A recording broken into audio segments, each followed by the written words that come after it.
Ladies and gentlemen, welcome to Discovery Theatre.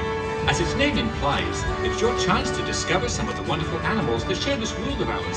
It's our hope that you leave here today with a better understanding of some of our animals and what you can do to help them out in the wild. And now, won't you please welcome your host for today's adventure. Hello everybody, welcome to Discovery Theatre. Happy Mother's Day. Happy Mother's Day, Mom. Nice to see you. Anyway, welcome to Discovery Theatre. Here today, we are going to share with you some of our wonderful animal ambassadors. We call these animals ambassadors because they represent the wide diversity of species that we share planet Earth with. Now, before we begin, a quick refresher. Please do not enter this moat area. Please try to remain seated throughout the show. If you must leave, please exit out the top of the stadium. This is for the safety of our animals, our trainers, and yourselves, so please do so. Now, are we ready for the first animal ambassador? All right, let's bring her out. First up is Willow, our African crested porcupine. Wow. As her name implies, these guys are native to Africa, but they can be found as far north as Italy. You get a good look at her, you'll notice that she is covered in quills. There is a common misconception that porcupines can shoot those quills all out all willy-nilly.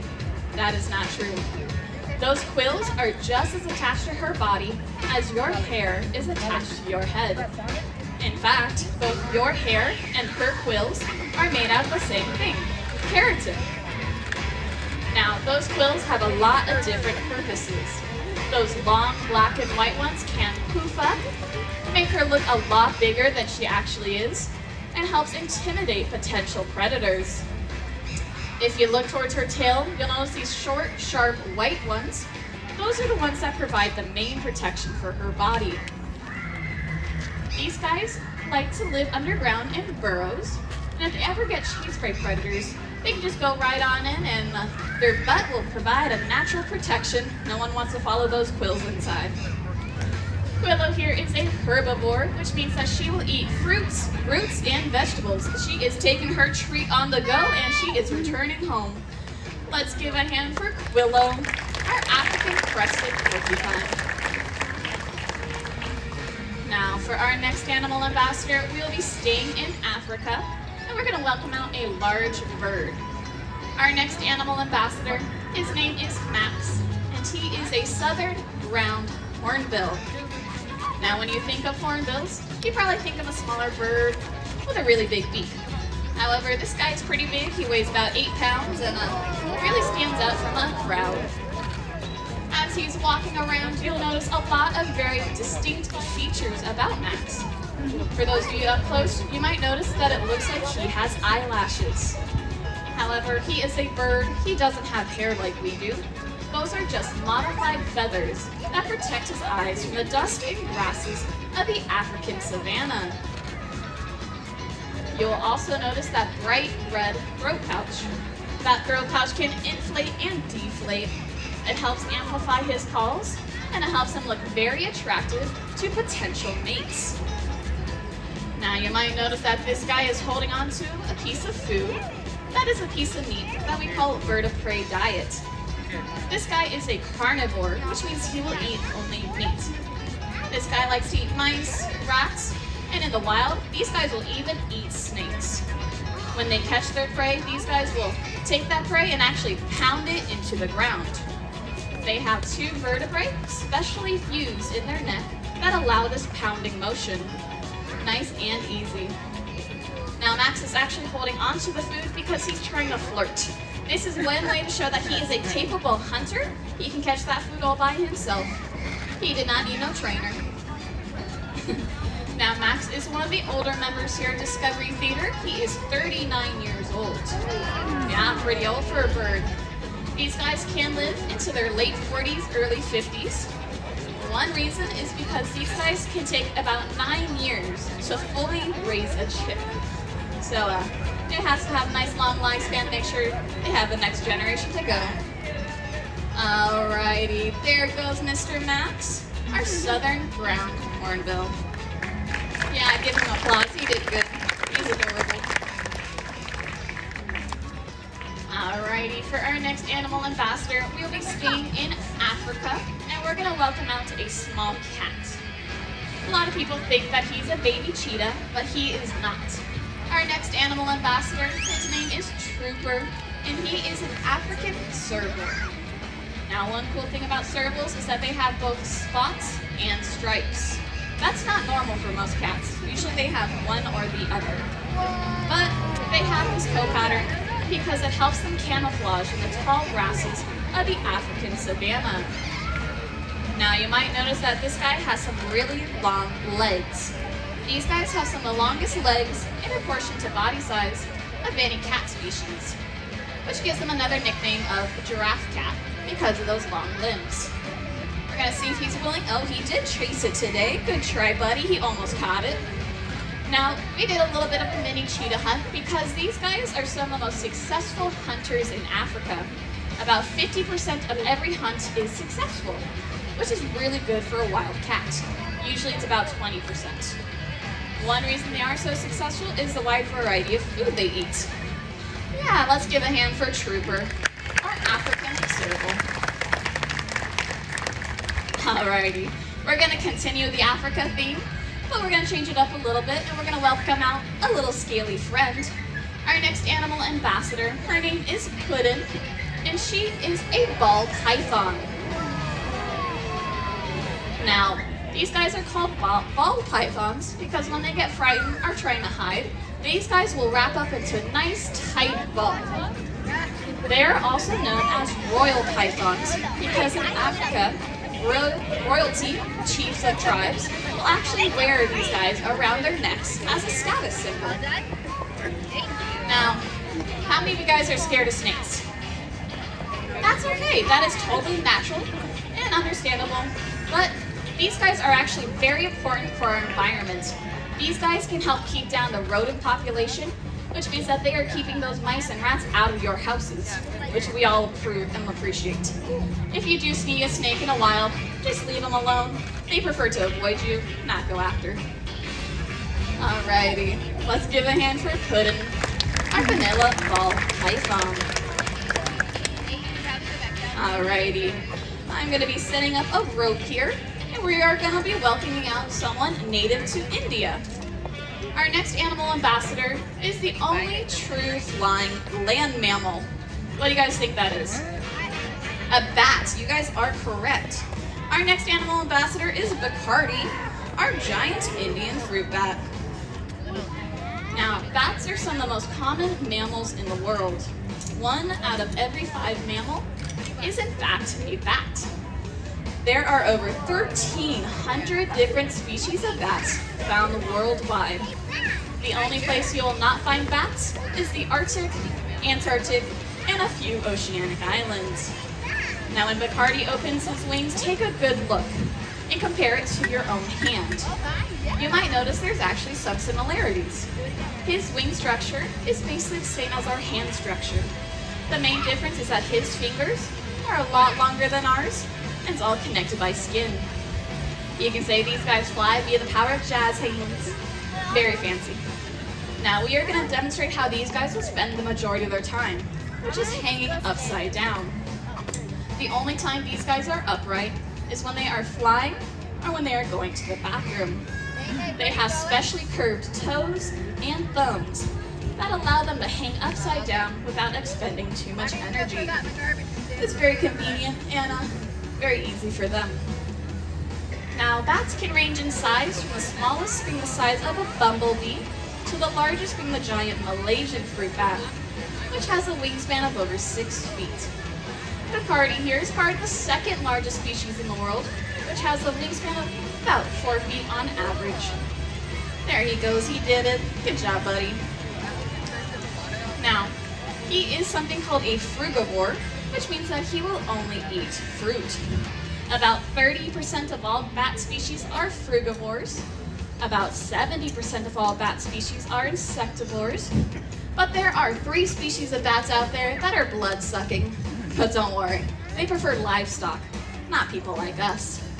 Let's give a hand for Bacardi, our giant Indian fruit bat.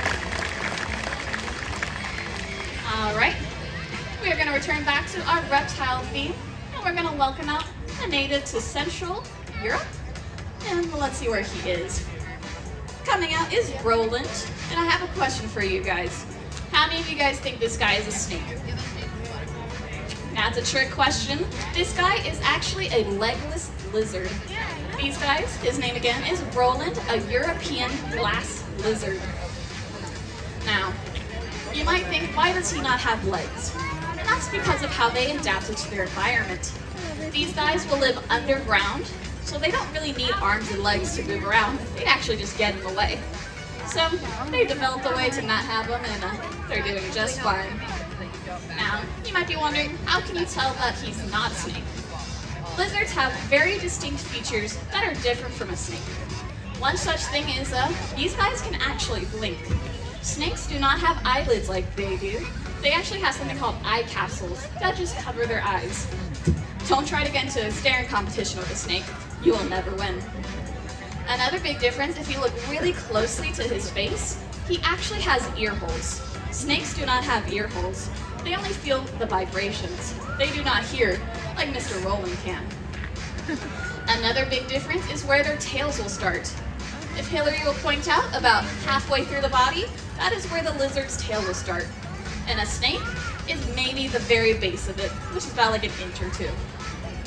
Now, another distinct feature for lizards here is that this guy can actually drop his tail if he is scared by a predator. They are called glass lizards because that tail will then break into many, many different pieces, which will confuse any predator that is trying to get them.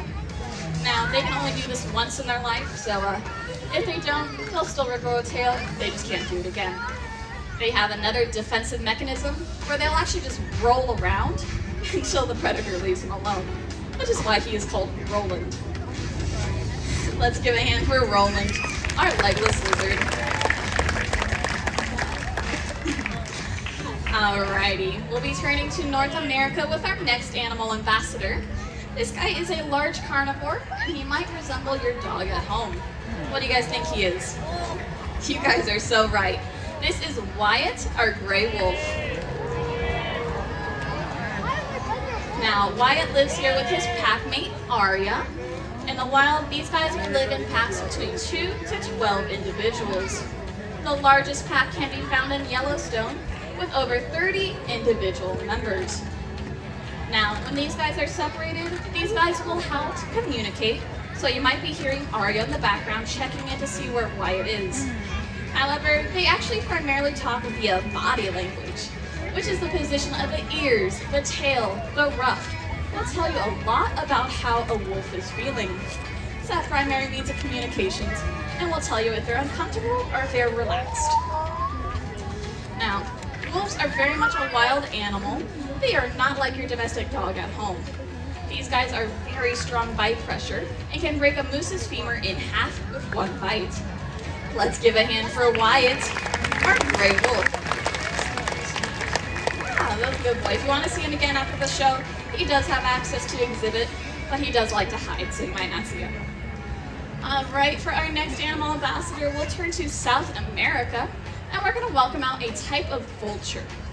Now, when you think of vultures, you probably think of the gray, the drab, the turkey vultures we have around here. And while those guys are pretty cool, Stella here will definitely stand out from a crowd when she thinks about her life. Thinking about it, she probably got a little distracted. It happens. And there she comes. No? Anyway, she'll definitely, oh, there we go. She definitely stands out from a crowd with how brightly colored she is. If you look very closely to her face, you might notice this bright orange dangly thing. That is called a caruncle. The bigger and brighter the caruncle is, the more successful the king vulture is. These guys measure the successes and how often they can find their prey, which, luckily for them, is already stuff that's dead. They find carrion, or things that are already dead, and they help eat all that. This is very important for the environment because it actually helps clean up everything, make sure there's no spread of diseases like bacteria and other such things to keep them nice and safe. Now Stella here will let you know when she feels something. Let's give a hand for Stella, our king vulture. Alrighty, we have 2 more animal ambassadors for you guys. These guys are 2 of our very brightly colored friends, and they will be flying throughout our stadium. So we do ask that you please remain seated and keep your arms and hands to yourself. This is for the safety of the birds. Make sure they don't get confused. Now these guys have been practicing flying, but they haven't done it too often in the shows. So they might take a hot second to figure out their lives. Our next animal ambassadors, their name is Gracie, our scarlet macaw, and Callie, our military macaw. Usually Gracie will be the first one to go as she tries to launch herself. She's prepping her mind, she's thinking about it. There she goes. She will land across the stadium. And we'll see if Callie is ready to come on up. We'll see if Callie's gonna come on down. Come on, Callie, Callie, Callie. There we go. Good job, girl. Let's give them a good job. They did great. Now, macaws like these guys are found in Central and South America. They are brightly colored, which is to help camouflage. That might be surprising because you see their bright colors stand out here. But down there, they're found in the rainforest with brightly colored flowers, plants, trees, so it helps them blend. They're oftentimes found in large flocks between 20 to 50 individuals. So when a lot of bright colors fly off at once, it'll confuse a predator and they can't focus on one. Now these guys have very strong beaks. As you might have noticed, Callie here cracked open the walnut, easy peasy. They can apply a bite pressure of about 800 pounds per square inch, which can break a broomstick in half with one bite. A lot of people think that these guys make great pets, but we're here to tell you that is not true. These guys are very loud, very destructive, and a lot of times will outlive you. The average lifespan is about 50 years, but the oldest scarlet macaw lived to be about 120. I know, that's old.